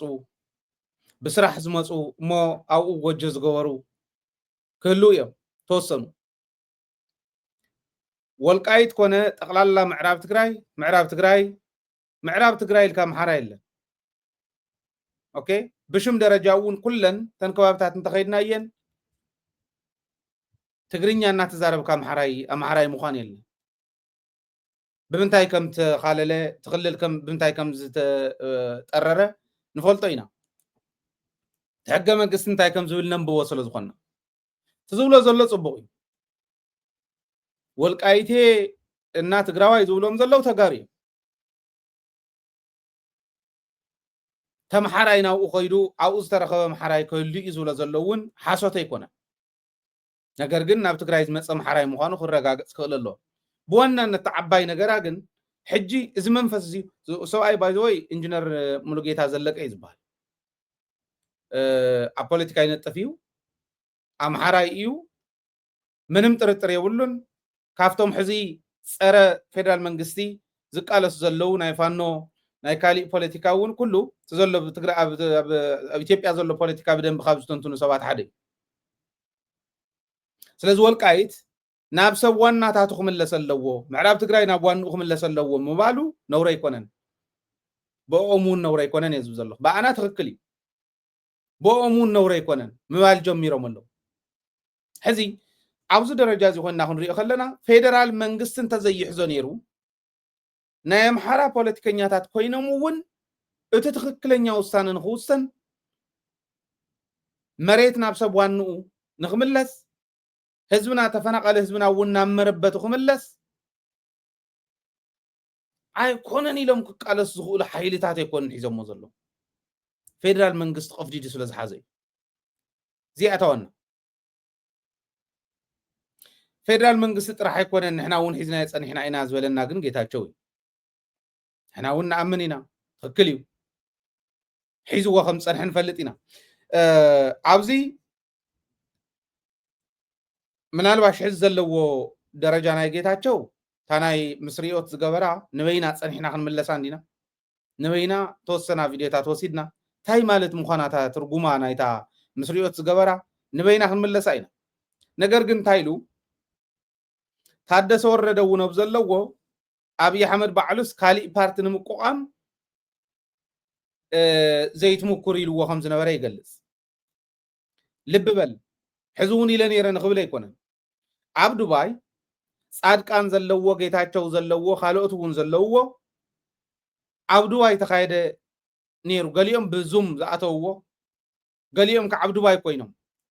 ኣብ ዱባይ እንዳሃለዉ ፓርቲ ክምስርቱ መኪሮም እዮም ጻድቃን እውን ዝፈልጦ ንጌታቸው መጻወቲ ካርድ ጌሪ ዝጥቀመሉ ጻድቃን ግን ጻድቃን እውን ዝፈልጦ ፓርቲ ክምስርቱ መኪሮም ነይሮም ግን ጌታቸው ሕዝታ እዩ ዝብል እወ ፓርቲ መስረት ኢሎም ሓቲቶምን ነይሮም እዮም ይብሉ ነይሮም እዮም ይዝብል ቋቋምን እንዳመረጥ አላየህም ለምን ሌላ ፓርቲ ማቋቋም አስቤው አላውቅም ኢንፋክት ሌላ ፓርቲ ማቋቋም ይቻላል ወይ ብሎ ተጠይቄ አውቃለሁ አይ በዚህ መልኩ ጠቅላይ ሚኒስትሩ ምክትል ፕሬዝዳንት ባሉበት ሌላ ፓርቲ ማቋቋም እድል ማለት እንደዛ ሪኮመንድም ተደረገ ነበር ከምክትል ይሄ እየተጋጫችሁ ከምትቀጥሉ እንደዚህ ቢሆን ወይኔ ያልኩት ህወሓት ከነ ብዙ ድክመቱ አድነን መሰናበት እንፈልገው ማለት ህወሓት የሚባል ድርጅት ነው አባል ሆኜ የማቀው ስወጣም ህወሓት ሆኜ እወጣለሁ ስለዚህ የሚል ነው ከፖለቲካ ከህወሓት ከወጣ ከፖለቲካ መሰናበት ነው የምትፈልገው ከፓርቲ ወጣለሁ ያልኩትን ነው የምነግርህ ወጣለሁ ፖለቲካ ታቆማለህ ማለት አይደለም ፖለቲካ የተደራጀ ፖለቲካ ውስጥ የመግባት ፍላጎት የለኝም አልኩ ለማንኛውም የህወሓት ጉባኤ ያረጋው ነው አረኩ የሚለው ህወሓት ጋር ያለ ልዩነት አንደኛ ጉባኤው ሰብኩለን ይዩልን ጌታቸው ጉባኤ ያረኩ ነው አረኩ የሚለው ናምን ይሉ ኣብ ቅድሚ ነው አልፈርጢጡ ካብ ጉባኤ ሃዲሙ ወፂኡ ሒዝዎ ዝነበረ ናይ ምክትል ዝኣክል ስልጣን ሕዲጉ ከም ብጉባኤ ደረጃ ጉባኤተኛ ሕዲጉ ስልጣኑ ጥራሕ ኣይኮነን ካብ ኣባልነት እውን ክባረር ኣለዎ ተባሂሉ ተወሰነሉ ብጣዕሚ ብዙሓት ዝተሓጎስሉ ይበል ዝተባሃለ ጉባኤ ተኻይዱስ አረኩ ነው አረኩ የሚለው ገለይሉ ይኸዶ ብዝኾነ ግን ፓርቲ ኣቋቁም ጥራሕ ኣይኮነን ተባሂሉ ኣነ ሕጂ እውን ነግረኩም ኣለኹ እንደውም ዝተባሃለ ቲዴፓ ናይ ትግራይ ዲሞክራሲያዊ ፓርቲ ንበል ተባሂሉ ኣይ ቲዴፓ ዝበሃል እኮ ፓርቲ ኣሎ መንዖም ዘይንሕውሶም እስካዕ ክንድዝ እዩ በዓል ኣረጋዊ እውን ኣትዮም ክንደይ ሰጎን ኣትይዎ እንታይ ዓይነት ፓርቲ ክኾን ከም ዝኽእል ሕሰብዎ ጌታቸው ዝዓይነቱ ናይ እንስሳት ተሓሳስባ ዝሓስብ ሰብ ዘለዎ ቦታ ሓደ እውን ሰጎን ዝኳ ለባምያ ሓደ ማለት ብደንቢ ኣስተውዒሉ ንዝረኣዮ ብዙሕ ጥቕሚ እውን ኣለዋ ጻድቃን ዝዓይነቱ ናይ ሽርሒ ሰብ ናይ ፍሕሶ ናይ ተንኮል ሰብ ዘለዎ እዚኦም ተኣኪቦም ንህዝቢ ትግራይ እንታይ ዓይነት ፓርቲ ከም ዝሓስብሉ ምሕሰቡ ጌታቸው መስሪትዎ ዝመፅእ ናብ ፓርቲ መስረት ኢሎም ዝመኽርዎስ ትግራይ ከፍርሱ ኮነ ኢሎም ተለዓሉ ሰባት ምዃኖም ነገር ኣብይ ኣሕመድ ኢልኒ ዝብል ዘሎ ኣብይ ኣሕመድ ካብኡ ነው ዝወፀ ካሊእ እውን ስለ ዘይብሉ ትግራይ ከፍርሱ ኮነ ኢሎም ተላዒሎም ዝነበሩስ እንተሎ ንጌታቸውስ ሕሰብዎ ጌታቸው ጻድቃን በዓል ኣረጋዊ ገለ እኽብክብ ኣቢልካ በዓል ስየ እውን ኣኪብካስ ፓርቲ ኢልካ ናብ ትግራይ እንተምፂኻዮም ዘርኢ ኢሎም ምናልባሽ ንገባር እውን ገለመለ ዘዝርእዎ እዩ ዝመስለኒ እሾኽ ዘዝርእዎ ፃህያይ ዘዝርእዎ እዩ ዝመስለኒ ፃህያይ ስለ ዝኾኑ ንሶም ባዕሎም እዚኦም ተኣኪቦም ሕሰብዎ ጻድቃንን ሰፋ ብርሃን እትዮም ንጌታቸው ከም መጻወቲ ካርድ ገይሮም ካርድ ምስ ተወደአ ምስ በለየ ምስ ረስሐት ድርብየ ኢኻ ኦኬ ከምኡ ገይሮም ንምጉሓፍ ጉሒፎም እውን እዮም መወዳእቱ ናኸዱ ነይሮም እዮም እታ መወዳእታ ኣርኪብሎም ሰራዊት እምበር እኮ እቲ ካውንስል ተባሂሉ ተቋቆመ ናይ ጌታቸው ስልጣን ብጻድቃን ቀይሩ بولم بار صادقان يساغرنا نستوسنه ካልኦት ፓርቲታት እውን ናብ ስልጣን ክመጻ ምእንታን መናእሰይ እንዳበለ መናእሰይ ከታልል ዝኸደ ዝነበረ ኣርኪቦምሉ ግን እዚ ተገይሩ ሕዚ ፓርቲ መስሩቱ ጥራሕ ኣይኮነን ተባሂሎም ክመስሩቱስ ጻድቃን ማለት ንግዛዕ ኸይዱ ንሕክምና ኸይዱ ናብ ዱባይ ተመሊሶም ዝነበረን ንሕክምና ናብ ዝኾነ ዓዲ ኸይድስ አይ ቲንክ ናይ ዓይኑ ከግፍፍ ዶ ዓይኑ ዝኾነ ነገር ከግብር ይመስለኒ ዱባይ ተረኺቡ ነይሩ ኣብ ዝኾነ ዓዲ ጸኒሑ ንዱባይ መጽ ኣብ ዱባይ ኣብ ዝነበረሉ ጻድቃን ብዙ መብዝተሳተፈሉ ጌታቸው እውን ብዙ መብዝተሳተፈሉ ፓርቲ ከቋቁሙ መኪሮም እዮም ኣቃልዕና የአይና ሸዓ አስታውሱ ሓድሽ ፓርቲ ከቋቁም ኢልና ሕቶ ምልክት ጌርና ገበርናዮ ሰራሕናዮ ሸው ራእይዎ ኸይዱ ኣብ ቻናልና ሓድሽ ፓርቲ ክምስረት ዝብል ርእሲ ኣብዚ ቻናልና እዚ ኣብ ዩቲዩብ ቻናልና ደደቢት ሚድያ ኦፊሻል ከይድኩም ራእዩ ኣብ ዱባይ ጻድቃን ኣብ ዱባይ ጌታቸው አዲስ አበባ ካልኦቶም እውን ተሓዊሶም ፓርቲታት ተቃወምቲ ዝበሃላ ጻድቃን ብሪሞት ኮንትሮል ዘመሓድረን ዘሎ እትዮም ተን ባንዳታት ኮይነን ምጽላእትና ኮይነን ሰርሓ ዝነበራ እውን እትዮም ጌታቸው መራሒ ተባሂሉ ሽዑ የቁሩቢን ጭብጨብ ደይ ነበረን ኣታሊሎም ንምኻድ ዝገብርዎ ዝነበሩ ኩነታት ነይሩ መስሪቶም ተዝመጹ መሓሾም አይ ህወሓት ክፈርስ እንተኮይኑ ኣብ ውሽጢ ኮይንካ እዩ ተባሂሉ ኣብ ውሽጢ ህወሓት ኮይኖም ህወሓት ንምፍራስ ኮነ ኢሎም ይሰርሑ ስለ ዝነበሩ ንሳን ወዳ እያዳ ኢሎም ተገሪሆም ተታሊሎም ህዝቢ ትግራይ እውን ናብ መከራየት እቶ ኢልዎ ተቃሊዖም ሕዚ ጨርቆም ተقليلهم ከይዶም ጻድቃን አሜሪካ ኣትዩ ወያነ ምስ ሻዕብያ ኮይና ክትቀትለኒ አይብል ሓቶም ቆትሉ ሓዎም ቆትሉ ከም ኣደ ኮን ይገብር ነይሩ ኮይኑ ፈልጣን ዲናታ ታሪኹ አንቱም ብውሽጢ ትፈልጥዎ እንዲኹም ኦኬ ሓድሽ ኣይኮነን ኣፍቱ ዝመጽሉ ዳበ ጻድቃን እውን ዝነበሮ መን ማለት መን ብመን ታርጌት ይግበር ከም ዝነበረ ፍሉጥ ጀጋኑ ከሓሊፎምና ጸላእት መጽኦም ቆትልዎም ስለ ዝተገበረ ደ ይመስለኩም ሓደ ናይ ሻዕብያ ለሆ ጀማል ዶ ግዛዕምዛዕ ዝበሃል ሰብኣይ መጽኡን ሓየሎም ከጥፍኦ ክንፈ ብሓደ ዘይረብሕ ሰብ ክቕተል ከምዚ ለመ ተገበረ ነይሩ ይመስለኩም ተንኮሎም ዝፈልጡ ግብሮም ዝፈልጡ ዝሃድሙ ዘለዉ ሰባት እንታይ ይገብሩ ነይሮም ሽዑ እዚ ኩሉ ክትሰት ከሎ نحتت كوينا لب لنا لب عبينا سلن خدت زي كوينو بزح مردأتا ونركبينا بعسي مسفن بعلب بايز هاي مدحاندو متساءلن يري مسلكم شعبية تارجيت زغورم بلصقنا اون كمص خلو قديمو تارجيت زغورم ግለሰባት يوم لايبراري يوم طفيومنا 3 لايبراري 4 لايبراري بحنساب منتايكم خوين بزح لو بدحري حزي اكلهم زي اكليكم زين كبل يكونن ግን بوانانت حسوهم زمكم زي زول سوات تاكيوم سبارت مسريتهم تزمص حزون كمكور يخون እንዲም مزيريهم ህዝብ ትግራይስ ዓሻ ኮይኑስ እዚኣ ትርጓም ክጠፎ ፊጥን ክጠፎ ማለት ሓሲበዩ ኣነ ጌታቸው ዘለዎ ፓርቲ እንድሕር መጽስ ታይ ዓይነት ፓርቲ ይኾን ኢሉ ህዝብ ትግራይ ሓዝ ኣብቱ ዝተመስረተሉ ن50 ዓመት ለይትን ቀትርን ሰሪሖም ኣብዚ ደረጃ ዘውጽሑ ጀጋኑ ውድብ ኣትዩ ታጸገማ ኣልዩ ኣስተኻኺል ንኸይድ ኢዶውጽ በማጆሪቲ እንድሕር ተሸኒፉን ታተሸነፋ ናተግበረ ናይ ማይኖሪቲ ሓሳቡን ናተኸበረ ኸይድ ብስርዓት ክኸይድ ኣፍቱ እንተነኣሰ ኮሌክቲቭ ሊደርሺፕ ተኣማሚንካ ተቐጣቒትካ ብደንቢ ተገማጊምካ ዝኽየደሉ ውድብ ኣትዩ ክሰርሕ ዘይከኣለስ نعو خستخاخل زي كالس نتو تستخاخله نشتل نعري بيلو خوست زي كالس ودب ጌታቸው መስሪቱ ወዝ መጽ አብንዳንታ ያህት አብንዳ ውስኪ ዲያ አብንዳ ጫት ያህት መስራት ወይስ እንዳ ጻድቃን ተፋሐስ ፍሕሶ ዲያ ትግራይ ከተጠቅም ወይስ እንዳ አወዳይ እንዳ ግዛዕም ዛዕልካ ጫት ገርካ መስረታ ዲያ ትግራይ ከተጠቅም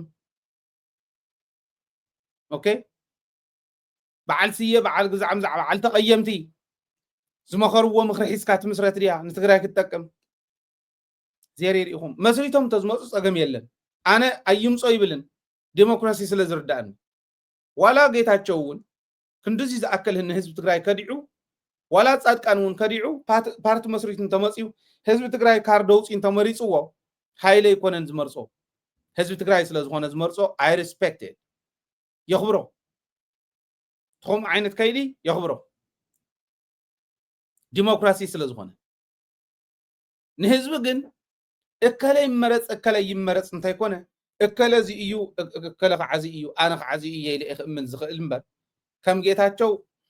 ህወሓት ዝበሃል ናብ ስልጣን ከይመጽእ ኩሉ ዓቕመይ ሒዘ ከብል እየ ወይ ህወሓት ዝብል ነበረስ ከምዚ ይገብር ኤኒዌይ ዓዲ ክትጠፍእ እንተዘይኮይና ስቲ ፓርቲኩም መስረት ኢሎም ዝተዛረብዎ ዓዲ ጥፍእ ማለት እንዲ ንዓይ ክትርጉሞ ከለኹ ዓዲ ጥፍእ ማለት እዩ ሒዞም ዝመፁ እንተሃልዩ ከዓ ዓዲ ከጥፉ እምበር ትርጉም ዘለዎ ከብሎ ይኽእልን ግን ጽቡቅ ገይሩ ቴዲ እንኳ ሓተት ፌክ የጨረባ ጉባኤ ነው የሚል እምነት አለኝ ምንም አይ ያሁን ቃል በቃል ናይ አብይ አህመድ ልኡኽ ምዃኑ ተንቃላት ወን ናይ አብይ አህመድ ይዝጥቅ የጨረባ ምርጫ ይልና አብይ አህመድ ነቲ ምርጫና ነቲ መረፃና የጨረባ ምርጫ ያካሄደ ይልዎ እዚ ከዓ የጨረባ ጉባኤ ይብለናል ኩርኩር ዓይነት ከምዚ ሲልካ ዘዝበልካ ይዝብል ኣብዚ ዓዲ ኣብዚ ቀረባና ኣብዚ ናይ ስቱዲዮና ፀግዑን ኣለው ኣኽላባት ዘስልጥኑ ኣኽላባት የስልጥኑ ከልቢ ዝበልካዮ እዩ ዝብል ዝኣዘዝካዮ እዩ ዝገብር እንዳስልጠንካ እየ እንተኸይድ አብይ አህመድ ዘስልጠኖ ተንቃላት ናይ አብይ አህመድ እውን ይጥቀመናል የጨረባ ጉባኤ ይልዎ ልብ በሉ ክንደይ ሰብ ይጸርፍ ከም ዘሎ ተናእሰት ህዝብ ትግራይ ሞ በሉ ግደፍዎ ህዝብ ትግራይ ሞ ሕለፍዎ እቱ ናይ ውድብና ጉባኤ ይካሄድ ዝብል ዝነበረ ካድረን ህዝብ ጠቅላላን ሞ ግደፍዎ ተተሳተፈ በአጥራህ 14 ሙላቋት ባሎም ጋር ተሸኪምካ በخሻት ከድ ሙሉቅ ኢልኩም ዝጠፋአካ ሞሊቆም ዝኸዱ ከምዚ ዝበለ ኮራኹር ሽሕን ገለን ሰብ ተኣኪቡ ዝወሰኖ የጨረባ ይብሎ ልክዕ ከምቲ አብይ አህመድ ልዕሊ 2.8 ሚልዮን ህዝቢ ወፂኡ ካርዱ ዝእተወሉ የጨረባ ምርጫ ከም ዝበሎ ማለት ከም ዘሎ ጉድ ኮ ይገጥምና ከም ዘሎ ሓደ ግዜ ከፍቲ አብዑር ሓተላ እንተይብካዮ ነተን ከባቢኦም ዝደፍኡ እምበር ሰይሉ ገልጣም እንተዘይኮይኑ ናይ ከፍቱን ከፍትን እንተዘይኮይኑ ነታ ሒላብ ወይ ነታ ጋብላ ሓተላ ትገብረላ ይደፍአኒ ነተን ካልኦት ከይመፃና ወገይ ይሰቲ እዚኦም ኮ ዝበልዕሉ ዝሰቲሉ እውን ዝደፍኡ ኮ ከምዚ ዓይነት ጉድ እዩ ገጢምዋኒ ተዓዲ ታውድብ እውን እዚኣ ተሸኪማ ትኸድ ነይራ ኣነ ንሕወሓት ከመይ ዝበለ ጉድ ተሸኪማ ትኸድ ከም ዝነበረት ማለት ዓቕሊ ኣለዎም ዘም ሰባት ናይ ባሓቂ ዲስፕሊን ድዮም ነዚ ተሸኪሞም ይኸዱ ነይሮም ማለት ዲ ከምዚ ዝበሉ ሰባት ተሸኪሞም ይኸዱ ነይሮም ማለት ዲ ወክሕዘነሎም ኣለዎ ሰባት እዮም እዚኦም እውን ተጋሩ እዮም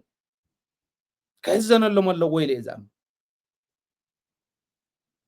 زير يريكم زرعنا أيه بعيننا نتقول إن سس شرب عيلكات مخ عجيتاتشو سب كوا خيهون دحنز خونه بوليتيكينيا كوا خيهونس جيتاتشو زقول دلو نخمزي زول سبعة تشكيمات خارجنا ورا تودب نايو حق صنعاتي هبا نت تكمل اللو ህዝባችንን የለያየ አባላቱን የበታተነ በቲፒኤልኤፍ ነባር ስታንዳርድ ቢሆን በቆየ ስታንዳርድ ቢሆን ህገወጥ የሆነ ከፕሪቶሪያ ፓርትነራችን ከሚባለው ፌደራል መንግስት ጋር ተቀራርበን እንሰራለን በሚል ጀምሮ ግን ደግሞ ለሱ እሱን የሚቆሰቁሱት ነገሮች ሲቀርቡ አልቀበለም በሚል ወደ ግጭት ከማስገባት ጭምር ያደረሰን ጉባኤ ያደረገ ነው። ስለ ጉባኤ ያለን ልዩነት በመግለጽ ልጀምር። ሁለተኛ በእኔ እምነት ህወሓት ችግሩ ጉባኤ ማድረግ ነው ያለ ማድረግ ጉባኤ አይደለም። ተከሪ አብዚ አተከሪ ጉባኤ ናይ ምግባርን ዘይ ምግባርን የነበረን ተሽግሩ ከምዚ ዝበለው ዕር ተሸኪሙ ይኸድ ከም ስለዝነበረ እንስሳት ተሸኪሙ ነይሩ ወአቶም ሰብ መትከል ዘይውል ሰብ አይተጸሉን ወሃይለ መትከል ለኒ በመትከል ይዝቃለስ ደብረጽዮን ተዘቅይመኒ ወይ ጌታቸውን ተዘቅይመኒ እንዳወልከ ይሆን በመትከል መትከል ከህዝባውነት እንተዘይሃሊ ወኻዕትሩፍ ይኻ ፍሩስ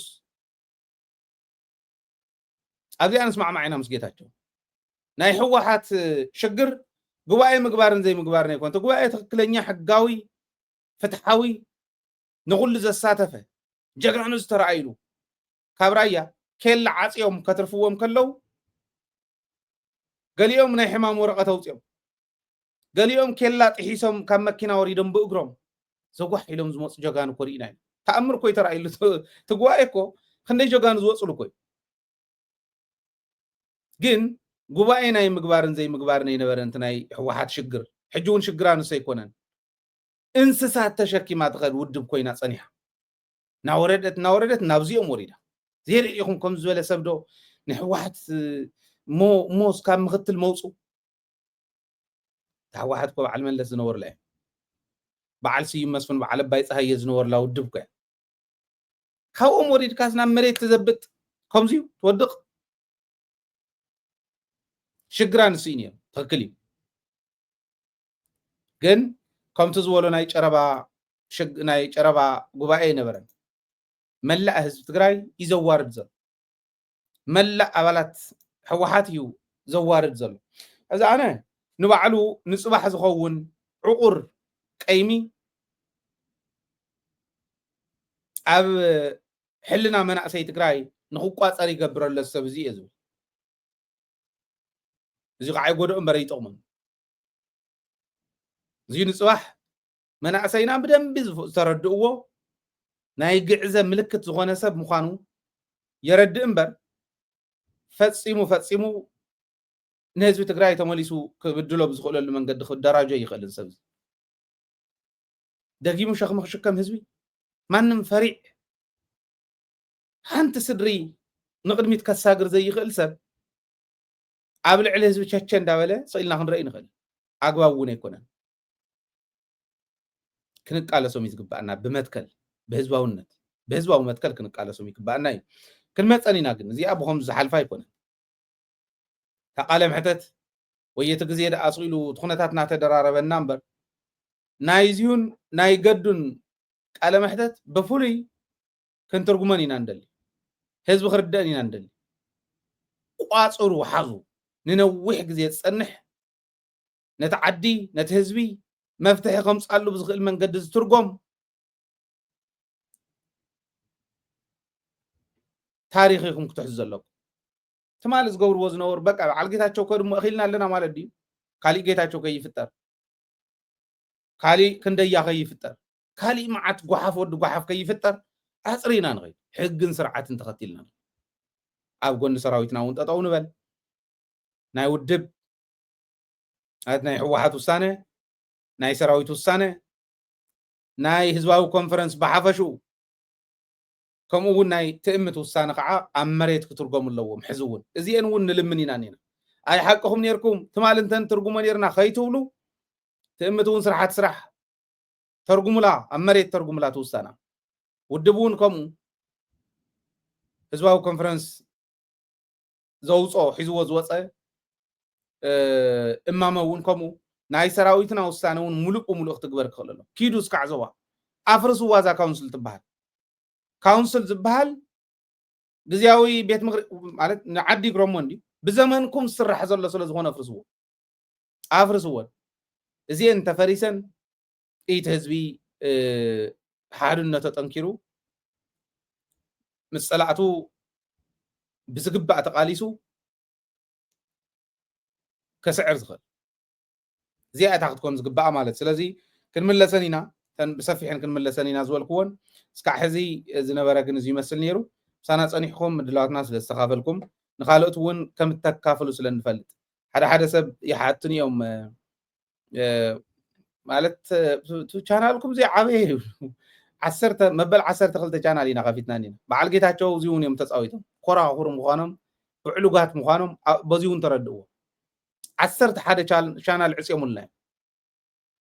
ደናቁር ኮይኖም እምበር ንሕና ገለገሊኦም ስለ ገለ ሰባት ንሕልፎ ዝነበርና መረዳእታ ክጠፍእ መሲልዎም እዩ ንሕና ኣርካይብ ኣለና ኣብ ኩሉ ዓይነት ኣርካይብ ኢና ንቕምጥ ድንቁርና በዓል ጌታቸው ግን እስካዕ ክንዲ እዚ ማለት ብምንታይ ከም ዘለመንኮ ነጊረኩም እንዴ ኤኒዌይ እዚ እዩ ቻናልና ብጣዕሚ ዝዓቢ ዘሎ يقوي زلت مالي تمسرتت مالي دحرين عاي أباي سجن دحر موصحهم تمسرتت كان على كواس أبي بس يحاكم زلا رايوات خالوتون كنا ملصوا حجون تبقنا هيبنا نسرحنا زلنا أزي مملاسو يترفون نسون تحزز عب زلوا كان على ون عرق عبيلنا من تان مديانا عم فلات إجامكم كتوفوا يقول لكم زول كأم دليل سلام مساكم سلام عوتن كعم سجنا هزبنا أخوان تمنيتيو قراية عوات